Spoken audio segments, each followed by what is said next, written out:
কই কই দেখতে পাচ্ছি না তো। কারা যেন বলেছিল বিশ্বের প্রাচীনতম ধর্ম নাকি সনাতন নয় অন্য কিছু। এটা দেখুন একবার।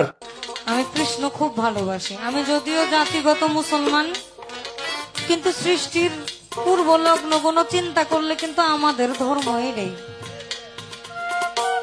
1400 বছর আর 6000 বছর।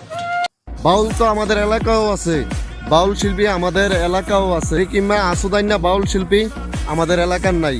আমাদের এলাকার বাউল শিল্পীরা অনেক ভালো। আর তাই মতন ভূমন্ডল না কন্ডম মন্ডল আমি জানি না, এর কিংবা কথা বইলা দে যে হিন্দুরা আমাদের দিকে চোখ তুইলা কথা বলতে পারে, কিংবা কথা বইলা দে আমাদের চোখের দিকে তাকাইয়া কথা বলে, আমাদেরকে ছুটু করে ওদের বয়ান নিয়া। এমন বাউল আছে, এমন মানুষ আছে আমাদের বাংলাদেশে সচরাচর, এরকম মানুষ আছে যে প্রতিনিয়ত ইসলাম বিরোধী কথা বলে, যে কথার সুযোগ নিয়ে হিন্দুরা আমাদেরকে টল করে। আমি তীব্র নিন্দা জানাচ্ছি এবং কি প্রতিবাদ জানাচ্ছি।